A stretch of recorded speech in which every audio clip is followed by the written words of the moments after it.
오늘날 복음에 대한 이해가 아주 얄팍합니다. 낮은 물가처럼 졸졸 흐릅니다. 복음이 깊은 바다, 능력 있는 바다로 들어가야 되는데 아주 얇은 시냇물이 되어버렸습니다. 그래서 복음을 설명하는 세 개의 단어에 큰 문제가 생겼습니다. 성경이 말하는 사랑과 오늘날 교회가 말하는 사랑이 다릅니다. 같은 단어를 사용하는데 그 의미와 내용이 다르다는 것입니다. 사도들이 말한 믿음과 오늘날 교회에서 말하는 믿음이 다릅니다. 같은 단어를 사용하는데 그 의미와 내용이 다릅니다. 그래서 여기에 혼돈이 생긴 것입니다. 성경이 말하는 은혜와 또 오늘날 사람들이 말하는 생각하는 은혜가 전혀 다릅니다. 같은 단어인데 의미와 내용이 다릅니다. 그래서 복음에 큰 혼돈이 생긴 것입니다. 오늘 말씀은 중요합니다. 반드시 이 사랑과 믿음과 은혜의 진리가 회복되어야 합니다. 그래야만 우리가 능력 있는 복음 속으로 들어간다는 것입니다.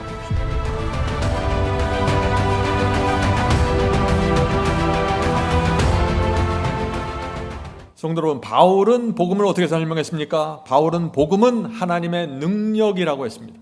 복음은 그저 믿고 머리로 동의하는 것이 아니라 능력으로, 힘으로 밀려 들어온다는 것입니다.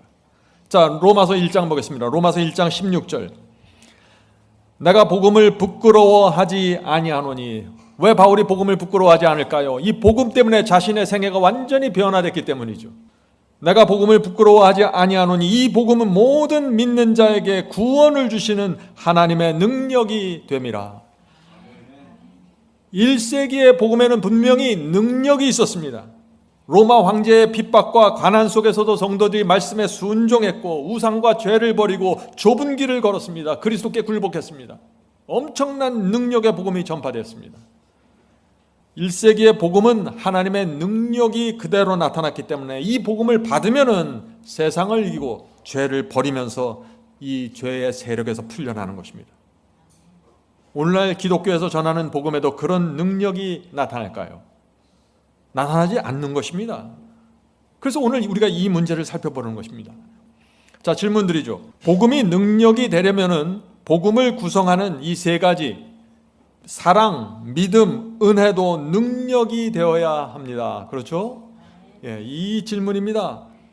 사랑과 믿음과 은혜도 능력이 되어야 합니다. 그래야만 복음이 능력 있는 복음이 되는 것입니다. 하나님을 사랑하고 하나님을 믿고 하나님의 은혜를 알게 됐고 하나님의 은혜를 받았으면 그 사람에게 놀라운 변화가 일어나야 됩니다. 죄와 유혹을 깨트리고 풀어놔야 되는 것입니다. 감사와 충성으로 살아야 되는 것입니다. 이것이 능력 있는 복음, 승리의 복음입니다. 제가 늘 승리의 복음을 강조하죠. 이 승리의 복음이 무엇인가? 사랑, 은혜, 믿음, 이 세 가지의 능력이 있어야 된다는 것입니다.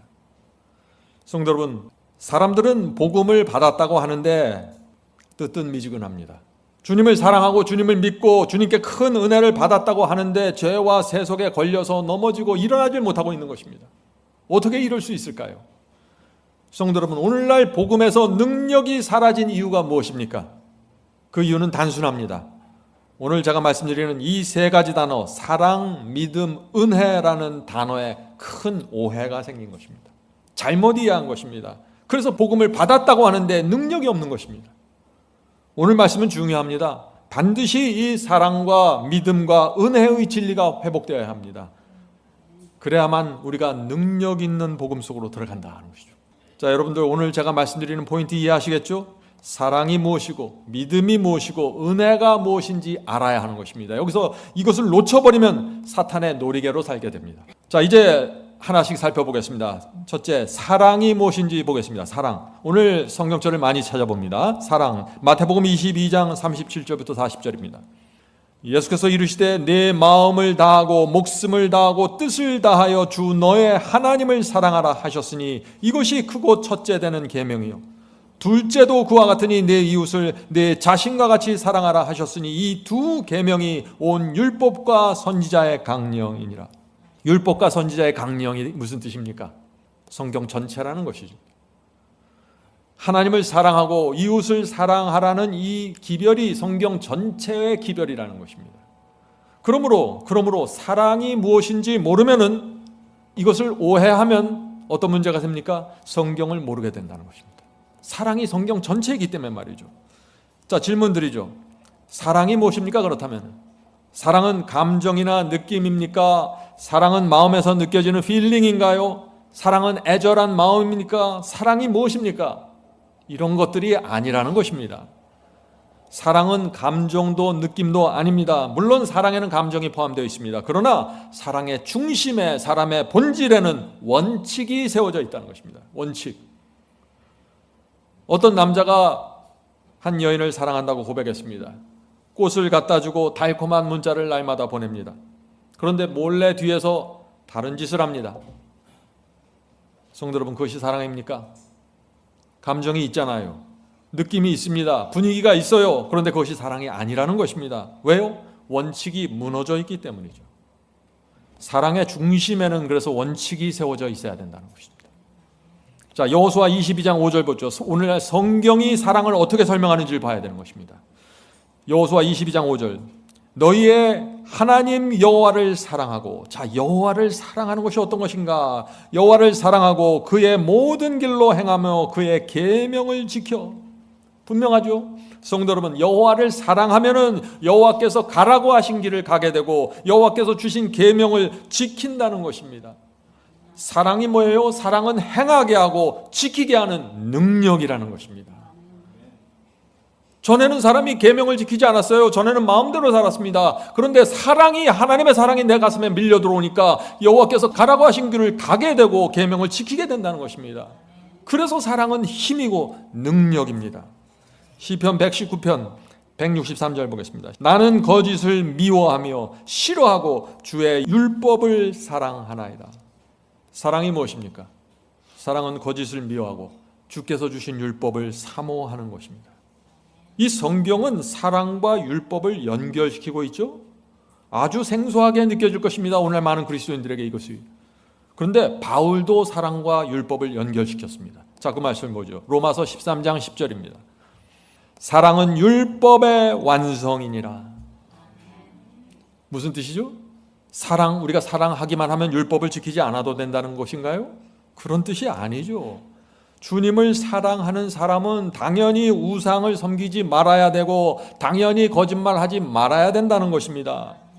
바리새인들처럼 사랑 없이 율법을 행위로만 지키면 그것은 율법주의입니다. 그런데 하나님을 사랑하고 이웃을 사랑하기 때문에 내가 주의 율법을 지키면 그것은 율법의 완성이 된다는 것입니다.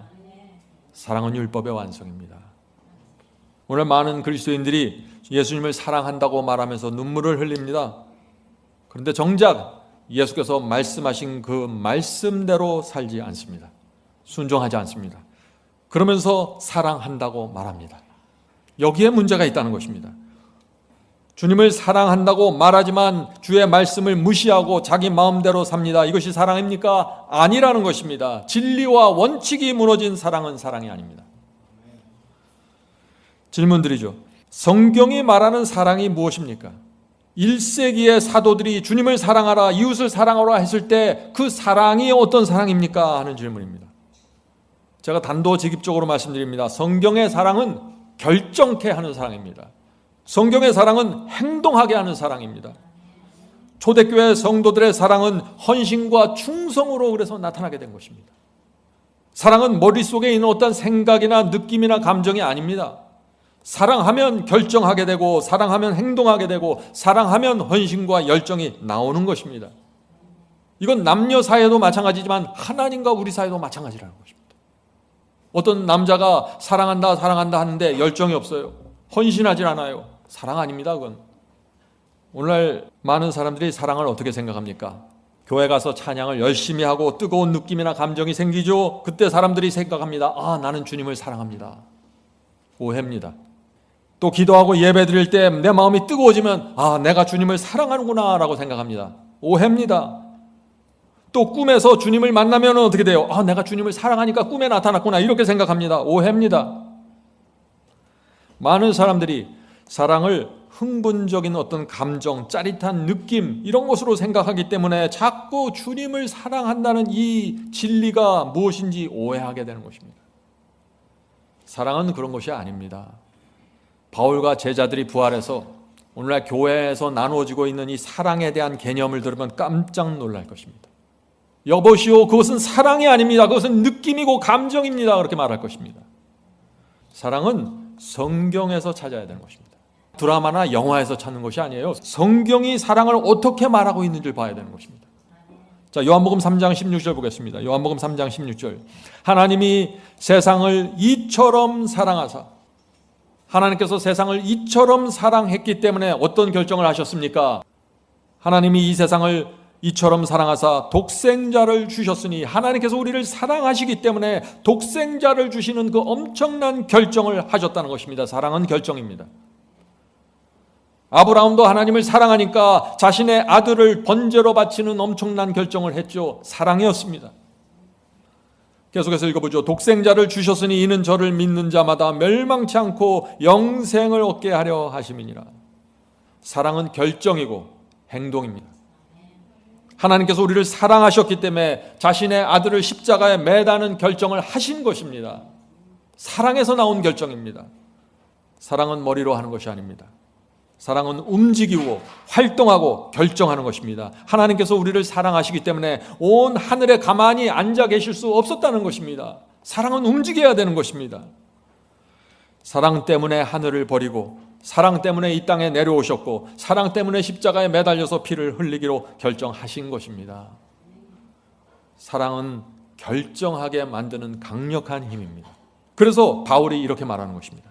고린도후서 5장 14절. 그리스도의 사랑이 우리를 강권하시는도다. 강권한다가 뭐예요? 강력하게 권한다는 것입니다. 사랑은 우리를 그래서 결정하게 만들고 행동하게 만들고, 사랑은 심지어 원수까지도 불쌍히 여기게 만드는 강력한 힘이 있는 것입니다. 성도 여러분, 우리가 아내나 남편을 사랑하면 내 삶 전체를 주기로 결정하게 됩니다. 또 내 가족을 사랑하면 내가 모든 것을 바쳐서 내 가족을 위해서 희생하기로 결정하게 되는 것입니다. 이것이 사랑의 속성입니다. 사랑한다고 말하면서 이리저리 핑계대고 이리저리 빠져나가고 헌신하지 않으면 사랑이 아닙니다. 그것은. 그래서 요한 1서에 분명하게 말합니다. 요한 1서 3장 18절입니다. 자녀들아, 우리가 말과 혀로만 사랑하지 말고. 이 시대에 벌써 말과 혀로만 사랑하는 사람들이 있었나 봐요. 그래서 사도 요한이 책망하는 것입니다. 너희들이 말과 혀로만 사랑하지 말고 행함과 진실함으로 하자. 진짜 사랑, 행함과 진실함으로 하는 사랑입니다. 사랑은 액션입니다. 요한복음 14장 15절. 너희가 나를 사랑하면 나의 계명을 지키리라. 성도 여러분, 주님을 사랑하면 계명을 지키기로 작정하게 됩니다. 사랑하면 순종하기로 결정합니다. 사랑은 감출 수가 없어요. 왜냐하면 내가 작정하고 결정하기 때문에 사랑하면 반드시 이것이 행위로 나타나게 된다는 것입니다. 그래서 어떤 사람이 살아가는 모습을 보면 그 사람이 하는 결정과 그 사람이 하는 행동을 보면 그 사람 속에 사랑이 있는지 없는지 알 수 있다는 것입니다. 이것이 사랑을 검증하는 기준입니다. 오늘 많은 사람들이, 청년들이 이런 기준을 갖고 내가 사랑하는 사람을 선택하면 올바른 결정을 할 수 있을 텐데, 자꾸 사랑을 감정과 느낌과 분위기로 생각하기 때문에 무너져 버리는 것입니다.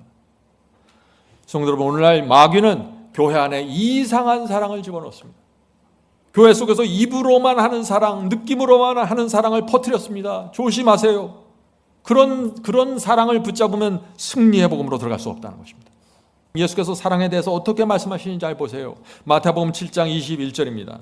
나더러 주여 주여 하는 자마다 천국에 다 들어갈 것이 아니요. 주여 주여 이렇게 입으로만 사랑하는 사람들 천국에 갈 수 없다는 것입니다. 다만 하늘에 계신 내 아버지의 뜻대로 행하는 자라야 들어가리라. 예수께서 뭘 말씀하시나요? 아버지의 뜻대로 행하지 않으면서 입으로 주여 주여 이렇게 입으로만 하는 사랑은 받지 않으시겠다는 것입니다. 왜냐하면 그것은 거짓이니까. 성도 여러분, 하나님께서 인정하시고 받아주는 사랑이 어떤 것인지 잘 보셔야 됩니다. 오늘날 교회가 말하는 사랑에는 결정이 없습니다. 행함이 없습니다. 계명이 없습니다. 요한복음 14장 21절 보겠습니다. 요한복음 14장 21절. 나의 계명을 가지고 지키는 자라야 나를 사랑하는 자니. 지금 성경은 사랑과 계명을 딱 붙여놨어요.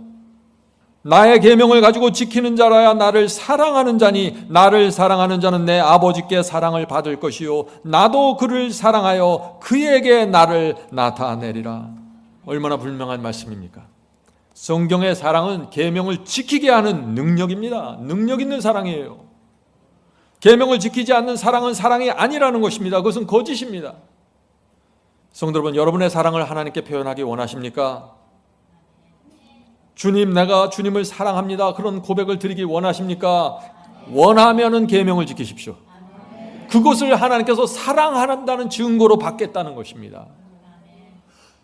계명을 지키지 않으면서 사랑한다고 말하는 것은 거짓이다. 나의 계명을 가지고 지키는 자라야 나를 사랑하는 자니. 성도 여러분, 진리가 이렇게 단순하고 명백하게 밝혀져 있는데 사람들이 자꾸 다른 사랑을 추구하는 것입니다. 그래서 사탄에게 끌려가는 것입니다. 오늘날 교회가 말하는 사랑은 어떤 사랑입니까? 찬양을 부르고 손뼉치고 두 팔을 들고 뜨겁게 찬양하고 땀이 나고 마음이 뜨거워집니다. 사람들은 그것을 사랑이라고 말합니다. 그것은 사랑이 아니라 감정이고 분위기입니다. 예배드리고 경배와 찬양할 때 뜨겁습니다. 그런데 교회에서 나오는 순간 마음이 냉랭해지고 세상으로 돌아갑니다. 경쟁하고 시기하고 자랑하고 욕심부리고 돈을 사랑하고 미워하고 사랑이 아닙니다. 교회에서만 나타나는 뜨거움은 사랑이 아닙니다. 뜨거운 열정과 헌신과 순종은 교회 밖에 나가서도 지속돼야 되는데 성경은 그것을 사랑이라고 말한다는 것입니다. 성도 여러분, 예수님의 말씀 잊지 마세요. 나의 계명을 가지고 지키는 자라야 나를 사랑하는 자니. 얼마나 사람들이 혼돈하고 애매하고 이건지 저건지 분명하지 않으니까 예수께서 이 말씀을 주신 거 아닙니까? 사랑은 하나님의 계명을 지키고 그분의 뜻대로 사는 것입니다. 하나님께 대한 사랑이 없으면은 이 세상에서 하나님의 뜻대로 살고자 하는 감히 그런 생각을 할 수 없어요. 그런 결정을 할 수 없습니다.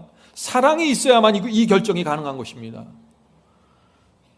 바울도 사랑에 대해서 선포했죠. 고린도전서 13장 사랑장이죠. 바울이 어떻게 사랑을 설명하는지 잘 보세요.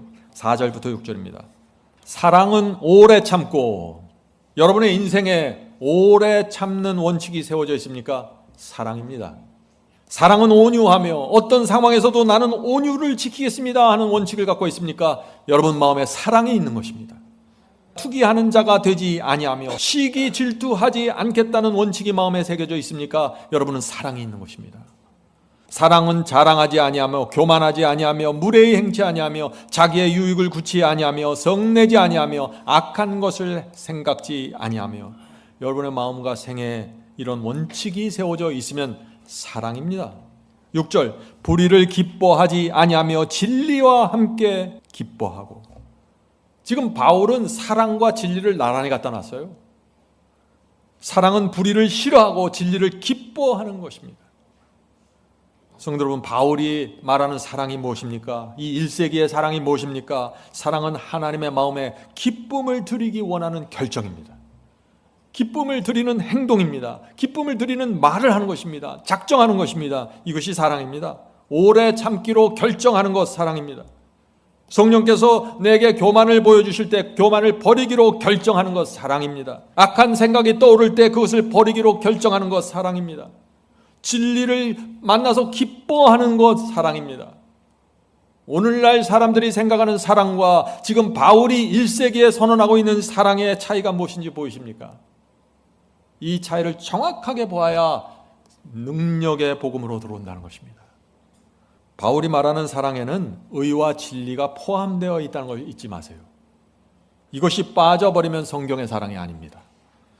오늘 많은 그리스도인들이 드라마와 영화에서 사랑을 배우고 있습니다. 영화와 드라마에 나오는 사랑이 어떤 사랑인가요? 감정이죠. 느낌이죠. 분위기입니다. 촛불 켜놓고 식사하는 것입니다. 그걸 사랑이라고 말하는 것입니다. 그래서 어떻게 돼요? 그렇게 사랑을 오해하면 어떻게 됩니까? 감정과 느낌과 분위기가 흔들리면 내가 사랑이 식었구나 착각하게 되는 것입니다. 그래서 그 뜨거운 사랑을 얻으려고 어떻게 해요? 자꾸 감정을 자극하고 음악을 들이려고 하고 조명을 조정하려고 하고 뭔가 분위기를 만들어내려고 애를 쓰는 것입니다. 그것을 통해서 사랑을 느끼고 싶어서요. 크게 빗나간 것입니다. 성도 여러분, 뜨겁게 기도하고 뜨겁게 손뼉치고 찬양한다고 해서 사랑이 생기는 것이 아닙니다. 나는 주님을 사랑합니다 라고 1000만 번 고백한다고 할지라도 하나님의 말씀과 계명에 순종하지 않으면 사랑이 아니라는 것입니다. 그것이 성경이 말하는 사랑입니다. 성도 여러분, 오늘 이 말이 여러분의 가슴에 폐부 속에 깊이 들어가 박혀야 되는 것입니다. 그렇지 않으면 계속 감정과 느낌을 따라가게 돼 있어요. 히브리서 1장 9절 보겠습니다. 히브리서 1장 9절. 주께서 의를 사랑하시고 불법을 미워하셨네. 주님은 의를 사랑하고 불법을 미워하십니다.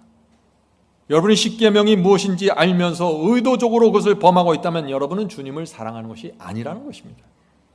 이것이 성경의 진리입니다. 성경의 진리를 피하지 마세요. 우리 모두 부족하지만 성경의 진리를 피해 다니기 시작하면 길을 잃어버립니다. 정확하게 진리 속으로 들어오세요. 예수께서도 하나님의 계명과 사랑을 연결시켰습니다. 자, 어떻게 연결시켰나 보시죠. 마태복음 24장 12절입니다. 불법이 성함으로 많은 사람의 사랑이 식어지리라. 오늘 많은 사람들이 이 말씀의 의미를 몰라요. 그러나 사랑이 뭔지를 안 하면 이게 정확해지는 것입니다. 사랑이 식어지면 불법이 성해지고 사랑이 뜨거워지면 불법이 사라진다는 것입니다.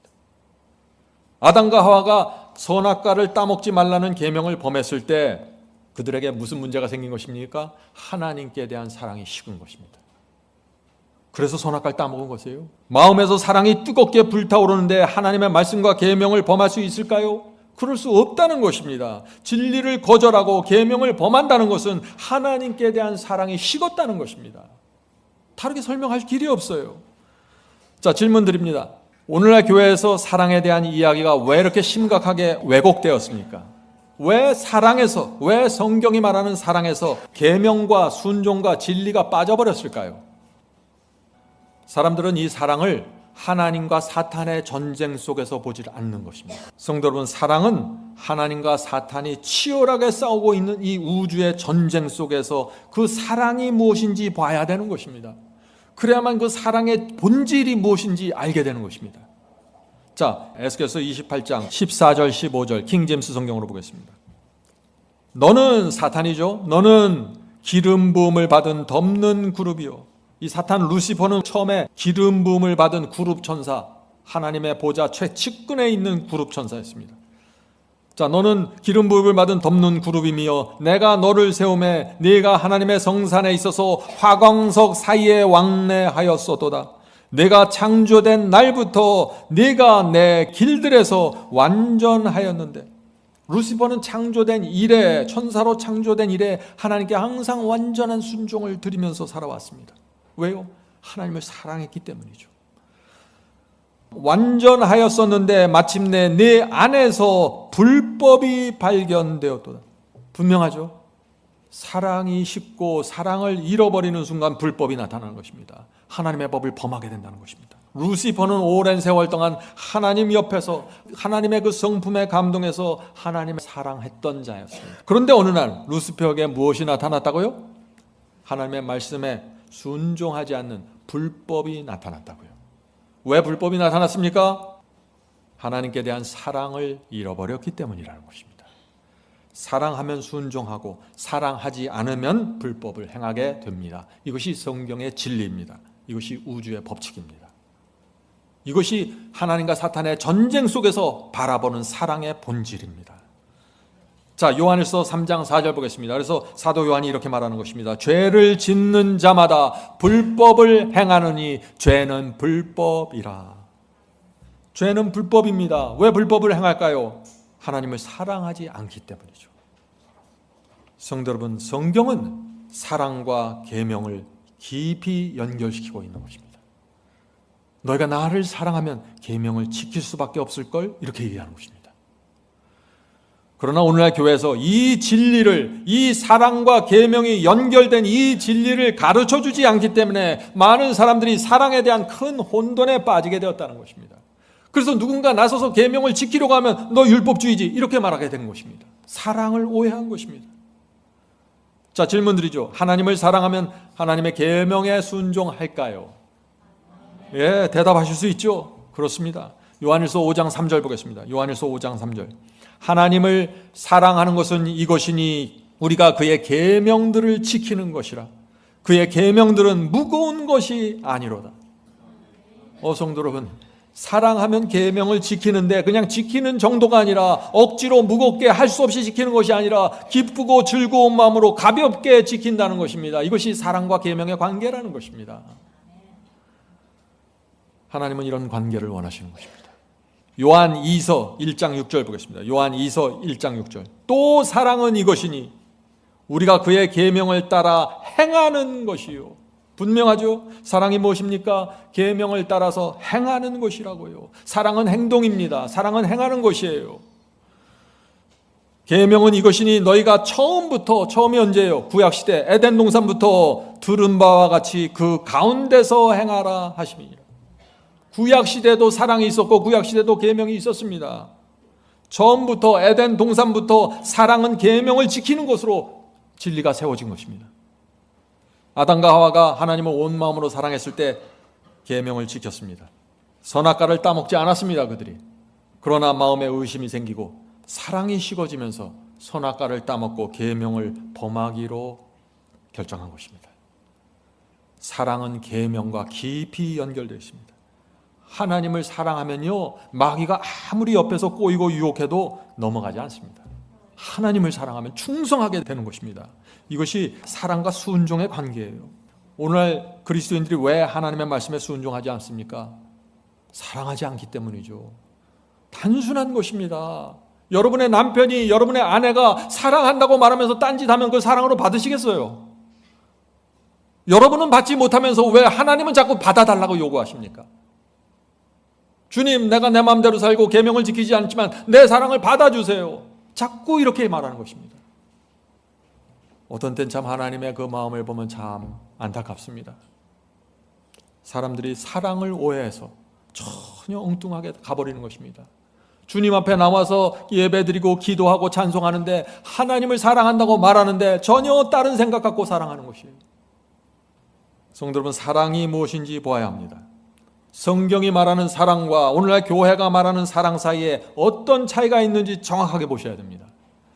그래야만 복음이 무엇인지 이해하게 되는 것입니다. 자, 질문 드립니다. 오늘날 교인들의 사랑을 성서적으로 올바로 이해하면 어떤 일이 생길까요? 오늘날 그리스도인들이 정말 사랑이 어떤 것인지 이해하게 되면 교회에 어떤 일이 생길까요? 하는 질문입니다. 교회에 엄청난 일이 생기죠. 교회가 크게 부흥하고 죄와 불순종이 교회에서 사라지게 됩니다. 교인들의 마음에 사랑이 불타오르면 교인들 마음에 충성이 불타오르게 되는 것입니다. 불법이 사라지는 것입니다. 자, 질문 드리죠. 오늘날 사탄이 교인들을 그렇다면 어떻게 미혹하고 있을까요? 하나님께서는 사랑을 통해서 우리의 마음을 이끄십니다. 십자가를 높이 들어 올려서 사랑을 보여주시고 우리를 순종의 길로 인도하십니다.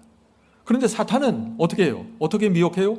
하나님의 말씀에 순종하지 않고 계명을 지키지 않는 그런 사람들의 마음을 감정과 기쁨으로 뜨겁게 해주면서 이것이 사랑이야, 너희는 지금 사랑하고 있어, 이렇게 메시지를 주고 있다 하는 것입니다.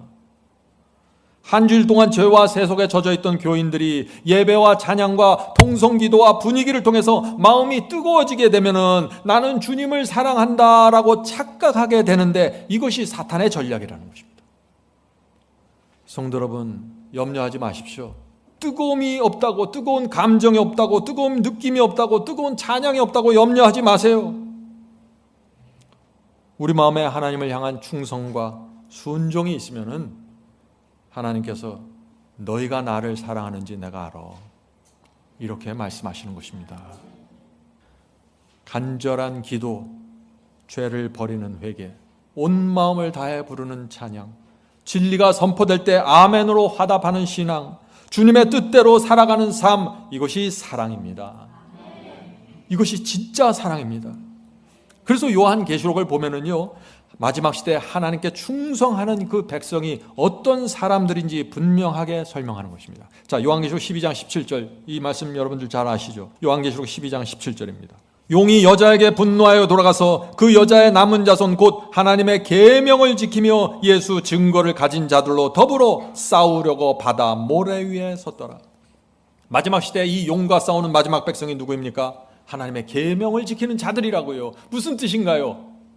이들은 하나님을 사랑하기 때문에 하나님께서 주신 계명까지 지키는 사람들이야 이 메시지를 주는 것이야.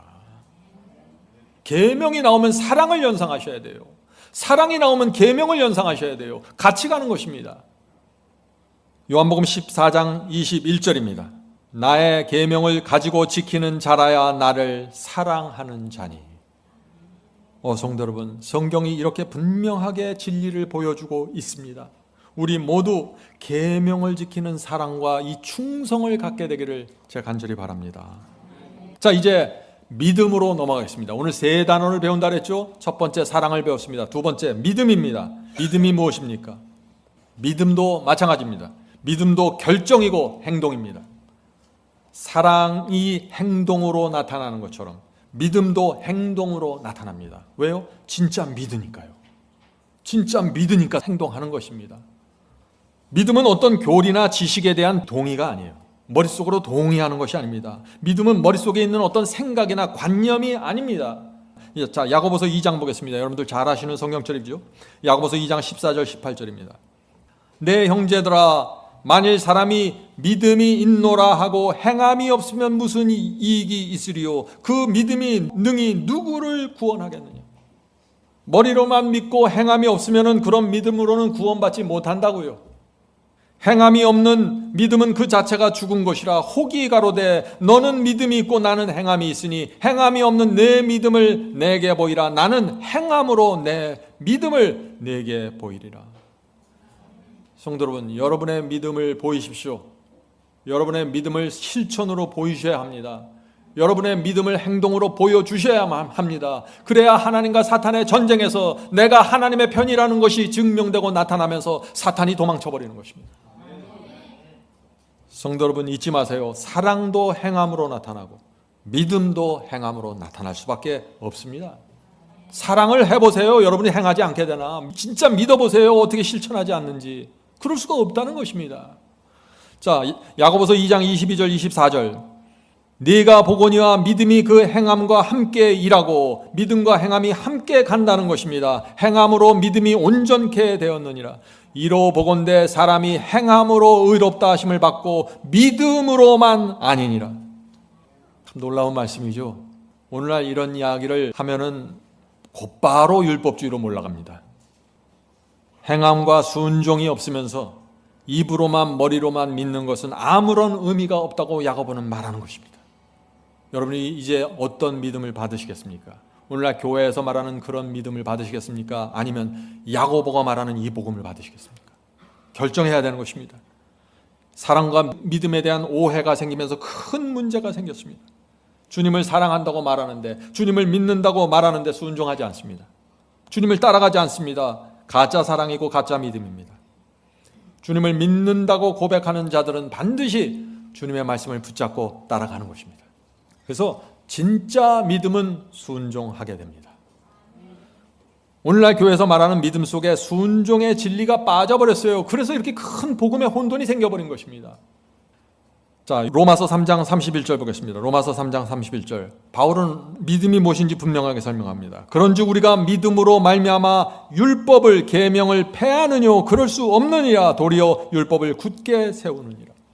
분명하죠? 여기 어떻게 오해할 여지가 전혀 없는 것입니다. 우리가 주님을 믿고 신뢰하면 주의 말씀과 계명을 굳게 세우고 순종하게 됩니다. 너무나 당연한 말씀입니다. 정말 주님을 믿고 신뢰하면은 말씀을 순종합니다. 안 할 수가 없는 것입니다. 이것은 믿는데 어떻게 안 해요? 안 믿으니까 안 하는 거지. 자, 요한복음 3장 36절에서 또 이 믿음과 순종의 관계를 정확하게 보여줍니다. 요한복음 3장 36절. 아들을 믿는 자는 영생이 있고. 많은 사람들이 여기까지만 인용해요. 아들을 믿으세요. 믿습니까? 그럼 영생이 있습니다. 여기까지만 말하고 딱 끝나버리는 거예요. 그럼 큰 오해가 생기죠. 나머지를 읽어봐야 됩니다. 아들을 순종치 아니하는 자는 영생을 보지 못하고 도리어 하나님의 진노가 그 위에 머물러 있느니라. 이 말씀이 믿음과 행함에 대한 완전한 균형입니다. 하나님의 아들을 믿음으로 영생을 얻습니다. 맞습니다. 그러나 그 말씀에 순종하지 않으면 도리어 하나님의 진노가 임하게 된다는 것입니다. 그래서 바울도 이런 말씀을 한 것입니다. 로마서 2장 12절입니다. 하나님 앞에서 율법을 듣는 자가 의인이 아니요 오히려 오직 율법을 행하는 자라야 의롭다 하심을 얻으리니. 성도 여러분, 주님을 우리가 정말 믿고 신뢰하면 주의 말씀을 듣고 앉아 있을 수가 없어요. 주님을 믿으면 주의 입에서 나온 모든 말씀에 순종하게 되고 그 말씀을 붙잡고 살아가게 된다는 것입니다. 그래서 바울이 율법을 행하는 자라야 의롭다 하심을 얻으리니. 사도 바울이 이런 말을 했어요. 놀랍지 않아요? 바울은 믿음만 얘기하는 줄 알으셨죠? 아니에요. 믿음을 강조하지만 동시에 이 율법의 행함을 말해서 균형을 항상 잡아줬습니다. 예수께서도 바울과 같은 진리를 선포하셨습니다. 마태복음 7장 24절 27절입니다. 누구든지 나의 이 말을 듣고 행하는 자는, 듣기만 하는 것이 아니에요. 행해야 되는 것입니다. 듣고 행하는 자는 그 집을 반석 위에 지은 지혜로운 사람 같으니. 어떤 사람이 지혜로운 사람입니까? 주의 말씀을 듣고 행하는 자입니다. 그런 사람들은 반석 위에 집을 저놓은 것 같다고요. 아무리 풍랑이 몰아쳐도 이 집은 흔들리지 않는다는 것이죠. 지혜로운 사람 같으리니 비가 내리고 창수가 나고 바람이 불어 그 집에 부딪히되 무너지지 아니하나니. 나의 이 말을 듣고 행치 아니하는 자는, 말씀을 들었습니다. 그런데 행하지 않아요. 순종하지 아니하는 자는 그 집을 모래 위에 지은 어리석은 사람 같으니. 반석 위에 지은 사람과 모래 위에 지은 사람이 있다는 것입니다. 차이가 뭐예요? 듣는 건 똑같이 들어요. 그런데 행함이 없다는 것입니다. 모래 위에 지은 어리석은 사람 같으니 비가 내리고 장수가 나고 바람이 불어 그 집에 부딪힘에 그 무너짐이 심하니라. 참 이상하죠? 왜 그리스도를 믿는 사람들이 주의 말씀을 들었는데 행하지 않을까요? 참 이상하잖아요. 주께서 말씀하시고 이렇게 하라 저렇게 하라 이리로 오라 저리로 가라 말씀하시는데 행하지를 않아요. 듣긴 잘 들어요. 감동을 받습니다. 왜 그럴까요? 대답은 간단합니다. 믿지 않기 때문이라는 것입니다. 믿으면 그럴 수 없다는 것이에요. 이것이 성경의 진리예요. 믿으면 행하고 믿지 않으면 행하지 않습니다. 내가 그 사람을 믿으면 따라가고 내가 그 사람을 믿지 않으면 따라가지 않는 거예요. 믿음이 무엇입니까? 주의 말씀을 듣고 행하는 것입니다. 신학자들이 자꾸 말을 비틀고 꼬아서 이상하게 만들지만 예수께서 주신 진리는 분명합니다. 주의 말씀을 듣고 행하는 것이 믿음이라고 지금 말하고 있는 것입니다.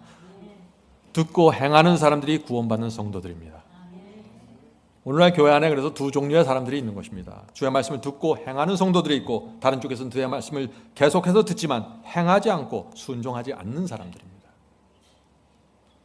이 둘의 차이가 어디서 드러나나요? 비바람이 불고 창수가 몰려지면 본질이 다 드러난다는 것입니다.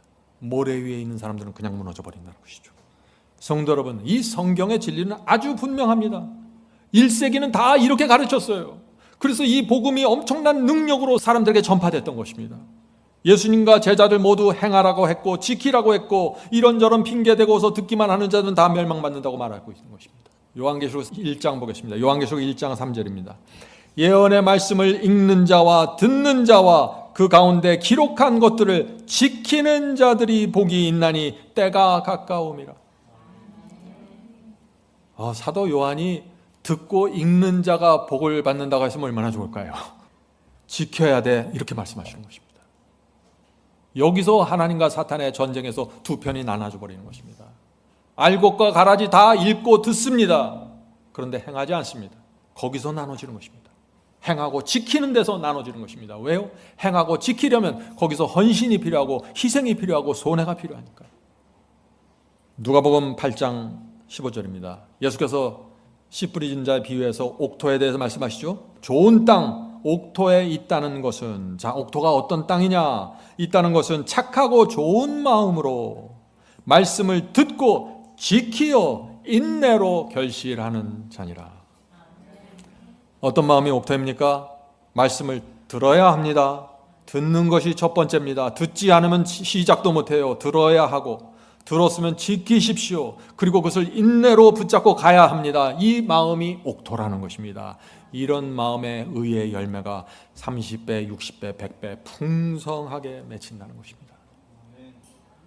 성도 여러분, 그런데 말씀을 듣기만 하고 지키지 않고 인내하지 않으면 어떻게 될까요? 열매가 없겠죠. 열매가 없을 뿐 아니라 가시덤불이 올라오고 가라지들이 밭을 덮어버립니다. 그래서 열매를 맺을 수 없는 것입니다. 성도 여러분, 진리는 분명합니다. 자, 마태복음 12장 41절 보겠습니다. 마태복음 12장 41절. 심판 때 니느웨 사람들이 일어나 이 세대 사람들을 정죄하리니 이는 그들이 니느웨 사람들이 요나의 전도를 듣고 회개하였음이니라. 제가 말씀을 전도하잖아요. 듣기만 하는 사람들이 있어요. 그런데 그 속에 듣고 니느웨 사람들처럼 회개하는 사람들이 나타납니다. 니느웨 사람들이 왜 구원받았습니까? 그들은 요나의 설교를 듣고 회개했기 때문이라고요. 바울도 동일한 기별을 줍니다. 빌립보 4장 9절입니다. 너희는 내게 나 바울에게 배우고 받고 듣고 본 바를 행하라. 바울은 아주 구체적으로 설명합니다. 내게 배우고 받고 듣고 본 바를 행하라. 그리하면 평강의 하나님이 너희와 함께 계시리라. 어떤 사람들에게 하나님께서 평강의 하나님으로 임하실까요? 어떤 사람의 마음이 양심이 평안해질까요? 하나님의 임재로. 바울이 말하고 있잖아요. 바울의 가르친 그대로 배우고 받고 본대로 행하는 자들. 얼마나 분명합니까? 야고보서 1장 25절 보겠습니다. 야고보서 1장 25절. 온전한 율법을 들여다보고 있는 자는 듣고 잊어버리는 자가 아니요 실천하는 자니 이 사람은 그 행하는 일에 복을 받으리라. 설명할 필요도 없는 분명한 말씀입니다. 듣고 잊어버리는 자들. 듣고 나는 깜빡했어. 이게 아니에요. 듣고 잊어버리는 자들은 관심이 없다는 것입니다. 집중하지 않기 때문에 잊어버린다는 것입니다. 그것을 말하는 것이죠. 듣고 잊어버리는 자들, 들었는데 실천하지 않는 자들, 이런 사람들은 복을 받을 수 없다라는 것입니다. 구원과 영생이 없다는 것입니다. 왜요? 듣는데 실천하지 않는다는 건 뭐예요? 내가 그 말씀을 믿지 않는다는 것입니다. 믿음으로 구원받는데 믿지 않기 때문에 실천하지 않고 행하지 않게 되는 것입니다. 요한계시록 3장 20절입니다. 요한계시록 3장 20절. 볼지어다 내가 문 밖에 서서 두드리노니. 예수께서 우리의 마음 문 밖에 서서 우리의 마음을 두드린다는 것입니다. 누구든지 내 음성을 듣고 문을 열면, 음성을 듣기만 하는 것이 아니라 마음의 문을 열으라는 얘기죠. 내 음성을 듣고 마음의 문을 열면 내가 그에게로 들어가 그와 더불어 먹고 그는 나와 더불어 먹으리라. 성도 여러분, 예수께서 오늘도 우리의 마음 문을 두드리고 계십니다. 어떻게 하시겠습니까? 어떤 분들은 수십 년 동안 주께서 마음 문을 두드리는데 외면합니다. 마음 문을 열질 않아요. 성도 여러분, 주의 음성을 들었으면 마음 문을 여십시오. 여러분의 편견과 여러분의 고집과 여러분의 사상과 여러분의 인생관을 내려놓으십시오. 그래야만 주님과 함께 먹고 마시면서 배우게 되고 성장하게 되는 것입니다. 질문 드립니다. 히브리서는 영혼을 구원하는 믿음이 있다고 선포합니다. 아무 믿음이나 말하는 것이 아니라 영혼을 구원하는 믿음이 따로 있다는 것이에요. 어떤 믿음이 영혼을 구원하는 믿음일까요? 하는 질문입니다. 히브리서 10장 보겠습니다. 히브리서 10장 38, 39절입니다. 오직 나의 의인은 믿음으로 말미암아 살리라. 자, 의인이 믿음으로 산다고 했는데 이 의인의 믿음이 무엇인가? 또한 뒤로 물러나면 내 마음이 저를 기뻐하지 아니하리라 하셨으니, 의인의 믿음이 무엇입니까? 뒤로 물러가지 않는 믿음이라는 것입니다. 뒤로 물러나는 믿음은 주께서 기뻐하지 않으신다고요. 우리는 뒤로 물러가 짐윤에 빠질 자가 아니요 오직 영혼을 구원함에 이르는 믿음을 가진 자니라. 성도 여러분, 영혼을 구원하는 믿음, 어떤 믿음입니까? 말씀을 붙잡고 전진하는 믿음입니다. 말씀대로 행하고 말씀대로 순종하는 믿음입니다. 뒤로 물러나는 믿음이 아닙니다. 그것은 침륜에 빠진다고 했습니다. 성도 여러분, 구원은 물론 믿음으로 받는 것입니다. 그런데 문제는 순종하는 믿음이 아니면 가짜라는 것입니다. 그것이 성경의 진리예요. 순종하는 믿음이 아니면 영혼을 구원할 수 없다고 하는 것입니다. 여러분이 정말 주님을 믿으면은 내가 그리스도의 편인지 정확하게 보여주셔야 하는 것입니다. 왜냐하면 하나님과 사탄의 전쟁 속에서 우리가 믿음 생활을 하고 있기 때문에 그렇습니다. 내가 주님을 믿는다고 하면서 사탄에게 가서 사탄과 장난치라면 믿음이 아니라는 것입니다. 그것은 얼마나 분명합니까? 자, 이제 히브리서에 나오는 이 믿음의 조상들의 믿음을 하나씩 살펴보겠습니다. 이제 노아의 믿음을 보죠. 노아의 믿음. 히브리서 11장 7절입니다. 믿음으로 노아는 아직 보지 못하는 일에 경고하심을 받아 경외함으로 방주를 예비하여 그 집을 구원하였으니. 히브리서는 믿음을 단순하게 설명해요. 믿으면 어떻게 한다, 믿음을 방주를 짓는다, 믿으면 뭐를 한다, 믿으면 어디를 떠난다. 믿음을 이렇게 설명해요. 그래서 믿음은 행동이라고 제가 말하는 것입니다. 믿음은 실천하는 것이고, 노아의 믿음은 어떤 믿음입니까? 주의 말씀대로 방주를 짓는 믿음이었습니다. 믿음은 행동입니다. 노아가 주께서 방주를 지으라고 하실 때 주님 제가 그 말씀을 믿습니다, 방주 짓는 거 좋습니다 하고 생각으로만 하고 마음으로만 생각하고 망치를 꺼내서 못질을 하지 않고 행위로 옮기지 않았다면 어떤 결과가 생겼을까요? 멸망입니다. 믿음은 그런 것입니다. 세상 사람들이 놀리고 조롱했지만 노아는 자신의 모든 것을 바쳐서 말씀대로 방주를 짓기로 결정했던 것입니다. 이것이 믿음입니다. 믿음이 뭐예요? 결정하는 것입니다. 결정이 없는 믿음은 가짜입니다. 성도 여러분, 믿음 하면서 순종과 행함을 무시하는 그런 신학과 설교들 조심하세요. 가짜입니다. 늑대들의 논리에 조심하세요. 늑대가 양들을 잡아먹습니다. 거짓 논리로, 거짓 복음으로 잡아먹는 것입니다. 아브라함의 믿음 어떻습니까? 히브리서는 말합니다. 히브리서 11장 8절이죠. 믿음으로 아브라함은 부르심을 받았을 때 순종하여 장래 기업으로 받을 땅에 나갈새 갈 바를 알지 못하고 나갔으며.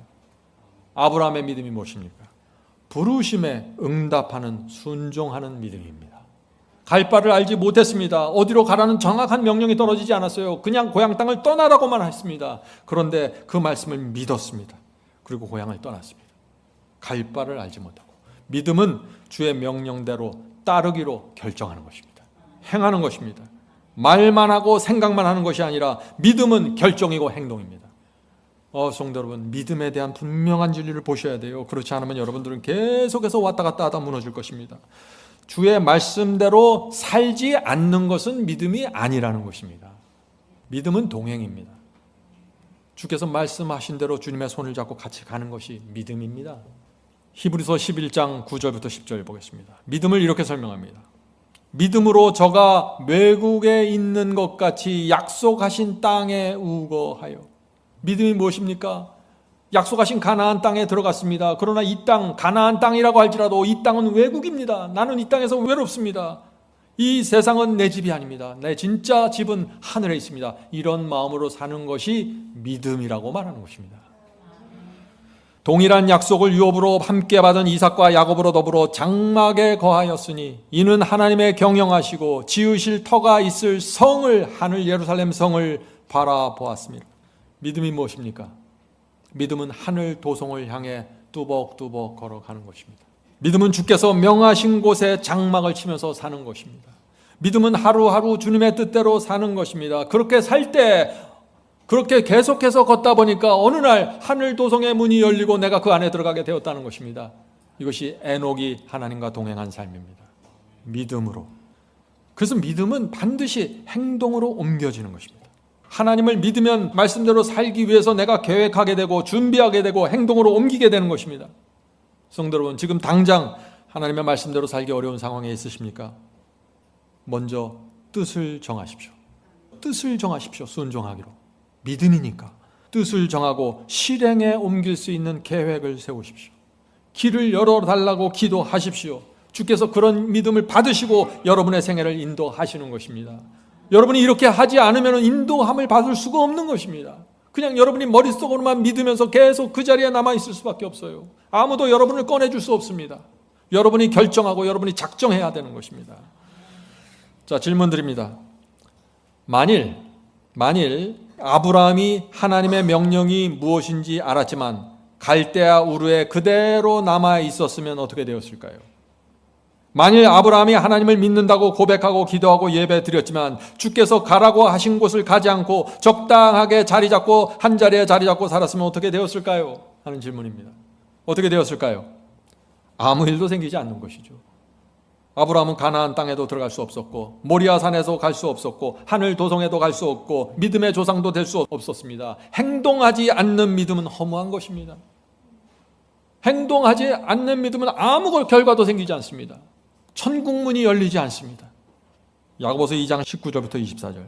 내가 하나님은 한 분인 줄 믿느냐? 잘하는도다. 귀신들도 믿고 떠느니라. 귀신들도 믿습니다. 귀신들도 하나님의 존재를 믿습니다. 하나님께 대한 지식과 개념을 갖고 있어요. 이 지식과 개념으로만 생각하면 사탄이 우주 최고입니다. 우주 최고의 믿음을 갖고 있어요. 지식과 개념이 믿음이라면.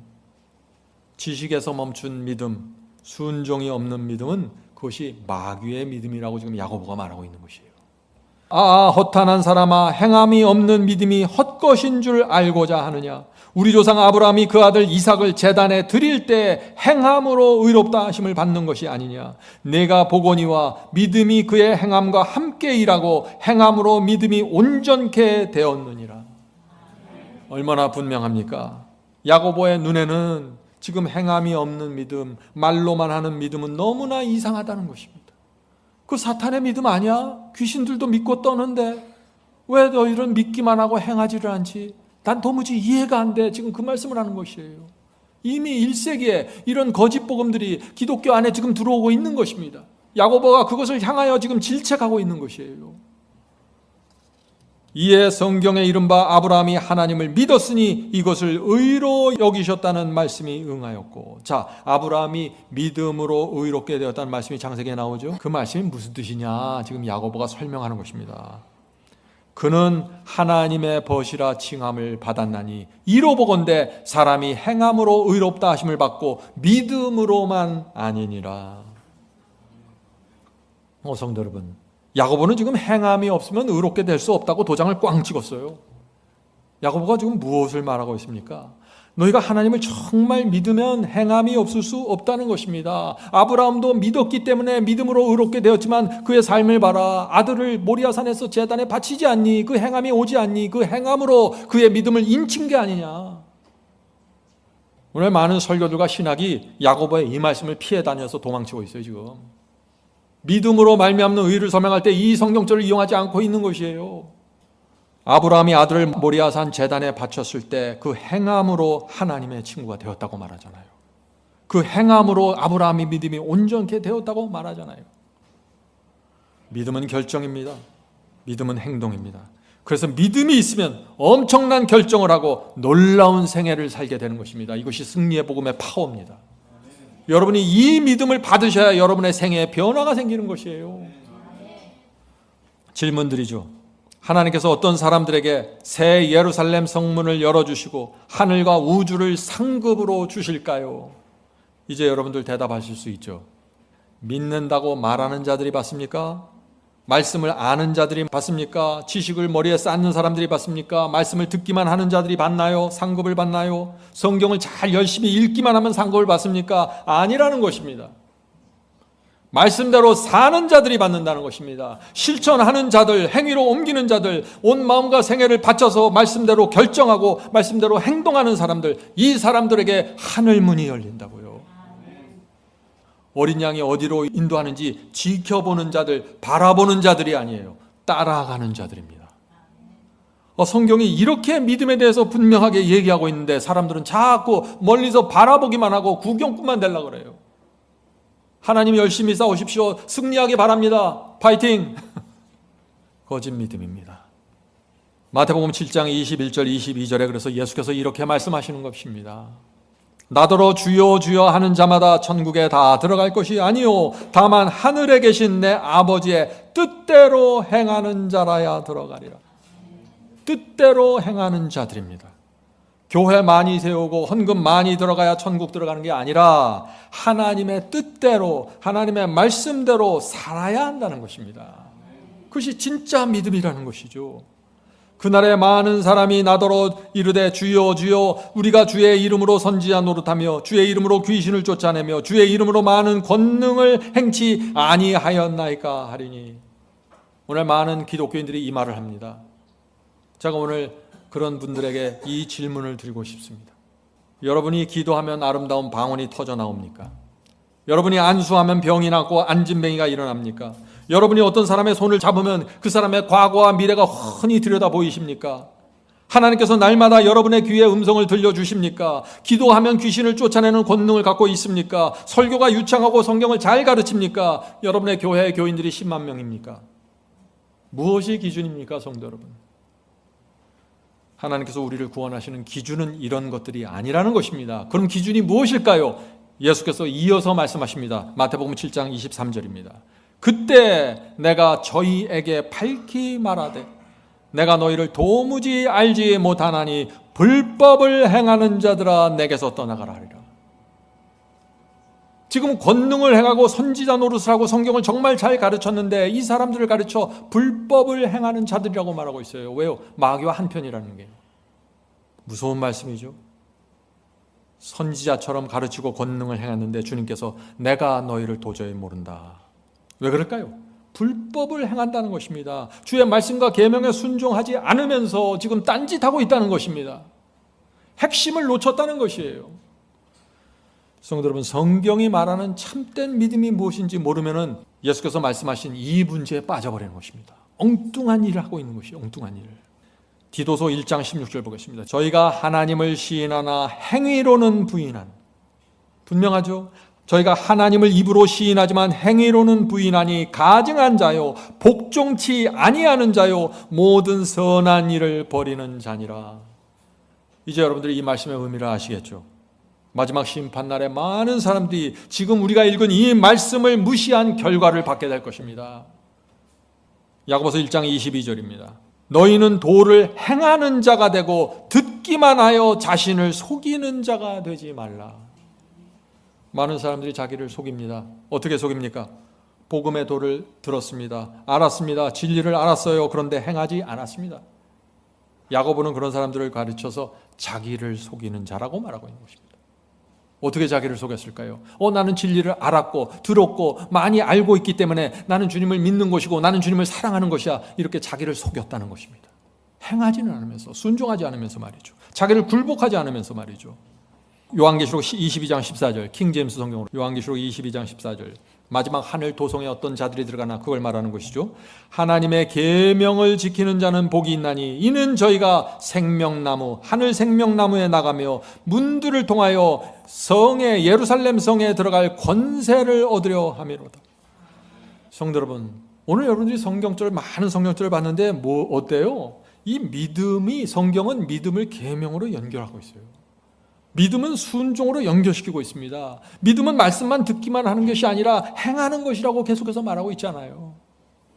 이것은 율법주의가 아니에요. 진짜 믿고 진짜 사랑하면 이것이 나온다는 것입니다. 속일 수 없다는 것이에요. 감출 수가 없는 것이에요. 오해하지 마세요. 우리가 지금 율법주의를 말하고 있는 것이 아닙니다.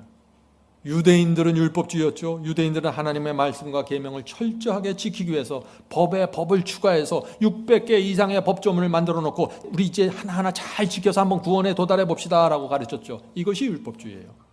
하나님의 말씀은 그렇게 지켜지는 것이 아니에요.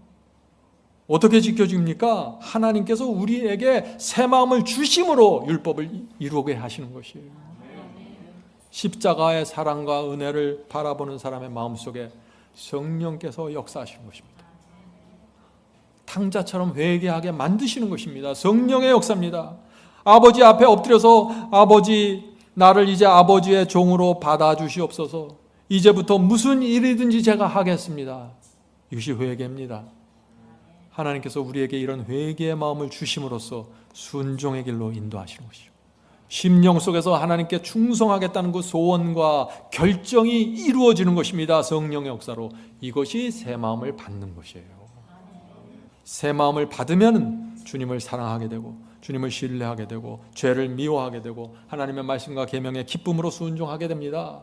감사함으로 좁은 길을 가게 됩니다. 모든 것이 자연스러운 열매로 풍성하게 맺혀지게 됩니다.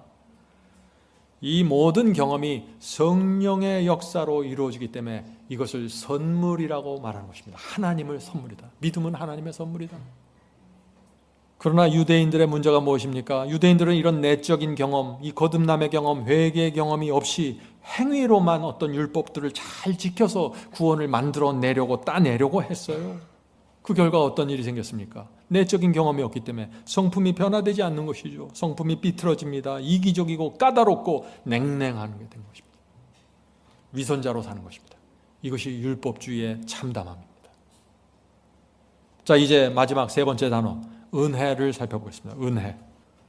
이 세 가지 단어를 정확하게 승리의 복음으로 받아야 되는 것입니다.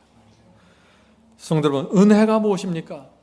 제가 이렇게 설교하고 나가면 여러분들이 나중에 목사님 오늘 은혜 많이 받았습니다. 그 은혜가 뭐예요 도대체? 은혜가 여러분이 받은 은혜가 뭐냐고요 도대체? 은혜는 죄를 값없이 용서해 주는 하나님의 자비입니다. 은혜는 하나님께서 우리를 불쌍히 여겨주시는 마음입니다. 그러나 은혜가 여기서 끝나면 안 된다는 것입니다. 여기서 끝나면 오해가 생겨요.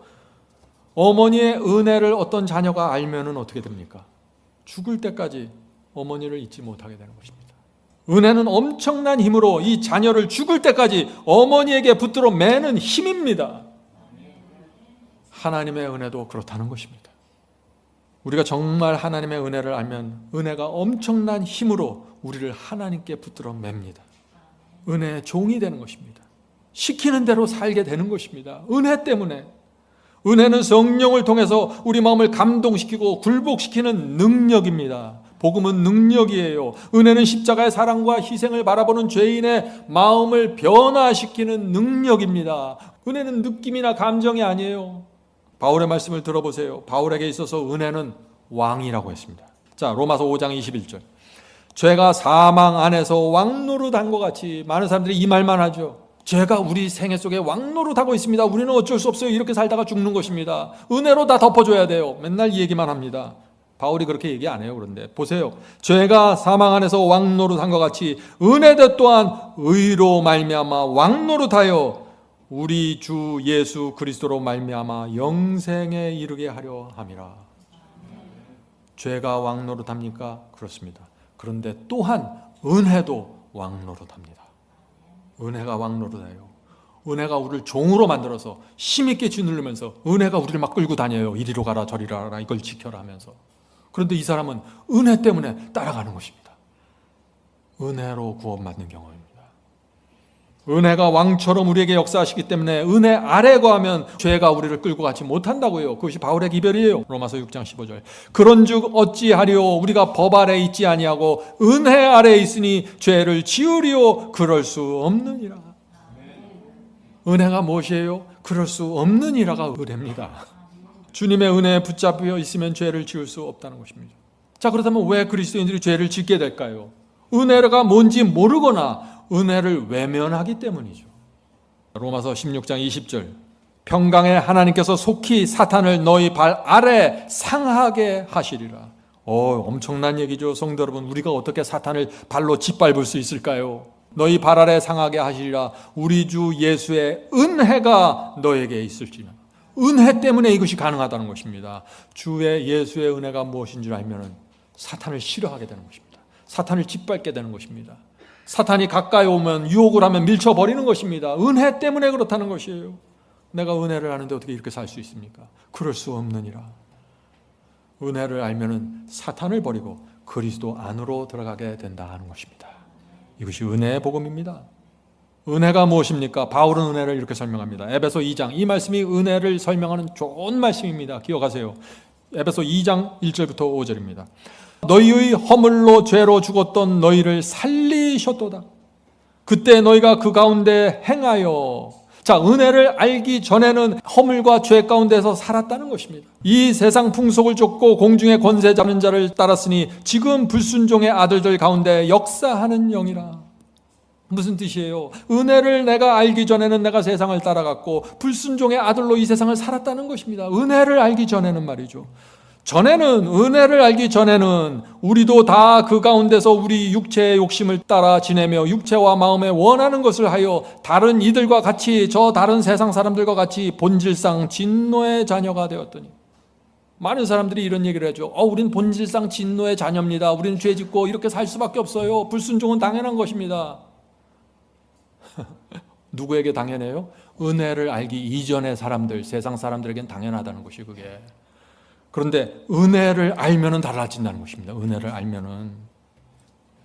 본질상 진노의 자녀이었더니 긍휼에 풍성하신 하나님이 우리를 사랑하신 그 큰 사랑을 인하여 허물로 죽은 우리를 그리스도와 함께 살리셨고 너희가 은혜로 구원을 얻은 것이라. 은혜로 구원받았다는 말을 정확하게 이해하셔야 됩니다. 하나님께서 내가 범한 이 죄를 못 본 척하고 감추어주고 덮어주는 것이 은혜가 아닙니다. 은혜는 이것입니다. 전에는 내가 죄와 세상 속에서 진노의 자녀로 살았는데 이제는 하나님의 큰 사랑을 알게 되어 허물과 죄를 버리고 주님과 함께 살게 되었다는 것입니다. 그것이 은혜로 구원받는다는 말의 의미라는 것입니다. 얼마나 분명합니까? 은혜를 이렇게 이해해야만 승리의 복음으로 깊이 들어올 수 있는 것입니다. 주님, 제가 오늘 죄를 범했습니다. 은혜로 덮어주셔야죠. 주님은 은혜가 많잖아요. 사랑이잖아요. 덮어주셔야지. 은혜 아니에요. 사랑도 아니고. 성도 여러분, 우리가 주님의 큰 사랑과 은혜를 알면은 우리 마음이 달라지고, 우리 마음이 감동되고, 우리의 말과 행동이 달라집니다. 우리의 동기가 순결해집니다. 우리의 인생의 계획이 달라집니다. 은혜를 알면은 모든 것이 달라집니다. 왜요? 은혜는 파워로서 밀고 들어오기 때문에. 여러분이 여러분의 부모님의 은혜를 알면 달라져요. 어머니의 은혜를 알면 자녀들이 달라집니다. 은혜를 모를 땐 본질상 진노의 자녀로 살아가요, 우리 자녀들이. 그런데 어머니의 희생과 어머니의 은혜를 알면은, 아버지가 어떤 희생을 치렀는지 알면 달라지는 거예요. 하물며 하늘 아버지의 은혜를 아는데요, 안 달라져요? 은혜가 뭔지를 알아야 돼요. 성도 여러분, 오늘 우리는 믿음, 사랑, 은혜의 진리를 확인했습니다. 사랑하면 행하게 되고, 믿음이 있으면 순종하게 되고, 은혜를 알면 모든 것을 바치게 되는 것입니다. 빚진 자의 심령으로, 은혜의 종으로 이 세상을 살게 되는 것입니다. 그래서 믿음과 사랑과 은혜는 하나로 연결되어 있는 것이에요. 믿음 따로 사랑 따로 은혜 따로가 아니에요. 이건 다 하나예요. 하나의 하나님의 성품을 어떤 각도에서 바라보고 설명하느냐에 따라서 그것을 사랑이라고 말하고, 그것을 은혜라고 말하고, 그것을 우리의 믿음으로 설명하는 것입니다. 성령께서 오늘 이 말씀을 통해서 우리를 승리의 복음으로 깊이 인도해 주시길 제가 간절히 바랍니다. 단어를 아셔야 됩니다. 단어 때문에 수많은 사람들이 고통당하고 있습니다. 하나님께서 오늘 이번 기회에 이 세 가지 단어에 대한 깊이와 크기를 우리 영혼 속에 새겨주시길 제가 간절히 바랍니다. 하늘에 계신 저희들의 아버지, 말씀으로 저희의 눈을 열어주시고 귀를 열어주셔서 감사합니다. 믿음과 사랑과 은혜 속에 하나님의 깊은 복음이 담겨져 있음을 저희가 봅니다. 그것을 이제는 저희가 능력의 복음, 승리의 복음으로 받기를 원합니다. 주여, 저희를 진리로 인도해 주시옵소서. 하늘에 계신 아버지, 오랫동안 믿음이 무엇이고 사랑이 무엇이고 또 은혜가 무엇인지 정확하게 잡질 못해서 혼돈해오면서 살았습니다. 그러나 이제부터 저희가 성경이 말하는 그 복음 속으로 들어가기 원합니다. 저희의 삶에 함께 해주시고 붙잡아 주시옵소서. 이곳에 함께 예배드리는 연약한 성도들이 있습니다. 이제 처음 진리를 잡고 들어오는 성도들이 있습니다. 주여, 불쌍히 보시고 붙잡아 주시옵소서. 한 걸음 한 걸음 인도해서 세워 주시옵소서. 그래서 기쁨과 감사로 주께서 인도하시는 길 갈 수 있도록 축복해 주시옵소서. 주여, 저희 마음을 날마다 은혜를 베푸셔서 저의 마음을 세워주시고 용기를 주시고 믿음을 주셔서 주님과 함께 동행할 수 있도록 도와주시옵소서. 이 모든 말씀 예수님의 이름으로 간절하게 기도드립니다. 아멘.